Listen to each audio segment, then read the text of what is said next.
കേരളത്തിൽ വന്യജീവി ശല്യം രൂക്ഷമാകുന്ന സാഹചര്യത്തിൽ കൃഷിയിടത്തിലിറങ്ങുന്ന വന്യജീവികളെ വകവരുത്തുന്നതിന് നിയമമുണ്ടാകണമെന്ന് ഇടുക്കി MP അഡ്വക്കേറ്റ് ഡീൻ കുര്യാക്കോസ്. ഈ കാര്യം താൻ പാർലമെന്റിൽ മുൻപ് ഉന്നയിച്ചിട്ടുണ്ട്. വനം വന്യജീവി നിയമ ഭേദഗതിയിൽ ക്ഷുദ്രജീവി പട്ടിക ഒഴിവാക്കിയത് ശരിയല്ല എന്നും വന്യജീവി വിഷയം പരിഹരിക്കുന്നതിൽ സംസ്ഥാന സർക്കാർ അനാവശ്യമായ കാലതാമസം ഉണ്ടാക്കുകയാണ് എന്നും ഡീൻ കുര്യാക്കോസ് കുറ്റപ്പെടുത്തി. കേരളത്തിന്റെ വനയോര മേഖലകളിലെല്ലാം തന്നെ വന്യജീവി ആക്രമണം രൂക്ഷമാവുകയാണ്. വന്യജീവി ആക്രമണത്തിൽ നിരവധി മനുഷ്യജീവനുകളും നഷ്ടമായിട്ടുണ്ട്. കാട്ടാന, കാട്ടുപോത്ത്, കാട്ടുപന്നി, കുരങ്ങ്, പുലി, കടുവ എന്നിവയുടെ ആക്രമണമാണ് വർദ്ധിച്ചു വരുന്നത്. എന്നാൽ പ്രതിരോധ മാർഗങ്ങൾ ഫലപ്രദമായി നടപ്പിലാക്കുവാൻ വനംവകുപ്പിന് കഴിയുന്നുമില്ല.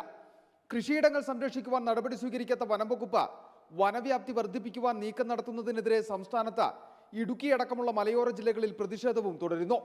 ഈ സാഹചര്യത്തിലാണ് കൃഷിയിടത്തിലിറങ്ങുന്ന വന്യജീവികളെ വകവരുത്തണമെന്ന നിലപാടുമായി ഇടുക്കി MP അഡ്വക്കേറ്റ് ഡീൻ കുര്യാക്കോസ് രംഗത്തെത്തിയത്. ക്ഷുദ്രജീവി പട്ടിക ഒഴിവാക്കിയ കേന്ദ്ര സർക്കാരിന്റെ നിലപാട് ശരിയല്ലെന്നും ഡീൻ കുറ്റപ്പെടുത്തി. കൃഷിയിടങ്ങളിൽ ഇറങ്ങുന്ന ഈ മൃഗങ്ങളെ വകവരുത്തുന്നതിന് വേണ്ടിയിട്ടുള്ള എല്ലാ സംവിധാനവും ഇന്നത്തെ നിയമത്തിൽ തന്നെ നിലനിൽക്കുന്നുണ്ട്.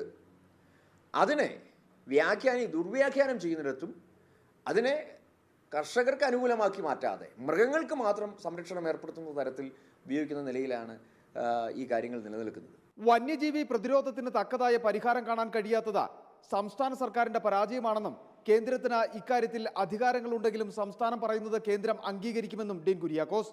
കേന്ദ്രത്തിന് ഈ കാര്യത്തിൽ അധികാരങ്ങളില്ല എന്നുള്ളതല്ല, അധികാരങ്ങളുണ്ട്. പക്ഷേ സംസ്ഥാനം പറയുന്നത് എന്തോ അത് കേന്ദ്രം അംഗീകരിക്കും.